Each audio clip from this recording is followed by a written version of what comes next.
morning. All right, Dante. Thanks for doing this with me. Ignore the camera. It's no big deal. Well, I'm just going to ask you a few questions, about Princeville, Okay. about maybe if you remember life in Princeville before the flood. I know you were pretty young. When you explain it, can you tell me like your age, why you were in Princeville, what it was like, and then I'll ask you some questions about the flood, and then I might ask you something about Matthew. Okay. All right, cool. All right, Cool. so yeah, first question, just tell me who you are, where you're from. Okay, I'm Brandon. Last name Higgs. Some people call me Dante. That's my middle name. I'm originally born and raised from Tarboro, and I settled a few years in Wilson. Okay. So, as I've heard, you were in Princeville or around that area. I know you had family from Princeville. Can you tell me what it was like when the flood actually hit? If you saw anything or if you heard about anything, any personal stories? Yeah, around that time, I wasn't staying in Tarboro. I was just visiting my family in Princeville, but I was settling and living in Wilson. I was 12, 13, because that was 1999. Yeah, I was 12 or 13. And I do remember it was an area in Wilson called Wilson Woods, a set of apartments, and there was a lot of water, and a lot of people over there had to evacuate. They was swimming, and they was on boats. And then we had a known barbecue place called Bill's Barbecue, and that was all underwater, and everybody that stayed off of Downing Street around that surrounding area, they was, without homes and food, and they had to swim and also get evacuated and be on boats too. So it was pretty bad everywhere. Tarboro, Wilson, Rocky Mount, it was flooding everywhere. So did you have any family that got hit by the flood or that it affected, that made it more personal? Yeah, my Wilson family, me and my mom and my sisters, we didn't get hit too hard, but friends did. But our family of Tarboro, Princeville, they got hit the worst. We had to support them. They was without food and water and things like that, clothes. It was pretty harsh, and I believe some of them that stayed in Princeville, they had to stay in Tarboro High, the high school, and some of them had to stay in churches. So it was tough. So do you remember what it was like after the flood was over?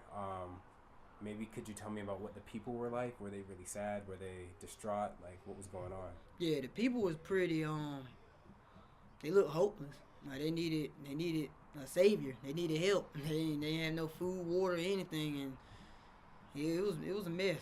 And then I know the town of Princeville, they got granted I forgot how much money it was, but the mayor of the town around that time, he was pretty, doing stuff under the table, and he wasn't putting the money back into the community. That's why if you still go to Princeville until this day, it still looks vacant. Like some areas of Princeville looks bad, like there's nobody there. Because the mayor had got money, he got paid from the state, and he was putting it in his pocket. The residents of Wilson, for the most part, the friends that I did have, they were all right. The church, the church at the time, Glory Baptist, they did a lot of helping out. But I know the people in Tarboro and around that area, they suffered the worst. Right. So this last flood that happened, Matthew. Well, not flood, but the hurricane event, Matthew. Yeah. Can you explain what that was like, personally for yourself? Yeah, that was pretty tough. It was stronger than what a lot of people thought it was gonna be. Because for the most part, me myself speaking on my behalf, I really didn't think it was gonna do that much damage, but it did. Nephew. Wilson was pretty. Wrap this up. Wilson was pretty bad. Wrap it up, nephew. I put a couple of stuff on Snapchat and Facebook. It was cars underwater on the side of the road. We had a place called Lake Wilson, and that's where people go fishing. It's like a bridge, and it's like a road that's kind of under it or something. But it caved in because there was so much water under it. So that was they was on that side of Lake Wilson. They was without a road for like a week, and then trying to get to work. That was tough. Let me see. You could take to my job where I work in a county over, and you can take like 3 different routes. You can take like 290, 97. That's a back road. 43, or 301. All of them was blocked off. Right. So it was pretty tough. A lot of people was out of work for a while, including my job. They did grant people that suffer from the flood disaster food stamps, and you get anywhere from like $100 to like $500 for like total loss on food and things like that. So the state did help out with that. But financially wise, I know a lot of people that did suffer from Matthew, even though it was pretty like a little small hurricane, but it had a lot of water. So yeah. So, is there anything else that you would like to say about that you know about the town of Princeville that you would like for people to know? The point of this documentary is to get the word out about the town, so that a lot of people don't know about its importance. Mm-hmm. You have anything you would like to say about the town or about these flood events? The town of Princeville is very old. I do remember and when I was staying with my Uncle Walter up there, he used to drive school buses for South Edgecombe Middle School. And I was in the 8th grade, I'll never forget. And we rode past a bridge by Wiggins Crossroad. That's exactly what it is. Before you cross over from Pine Tops to Tarboro, you gotta pass over a bridge. And it's entering like into Princeville, which is the Tar River. It was some guys, I believe they was paleontologists or archaeologists. They was out there digging for like a week, and then finally we rode past Wiggins Crossroad, the bridge. They found a slave ship. And it was like the news out there and everything. They discovered a real slave ship. Right. Yep, I do remember that. Oh, that's cool.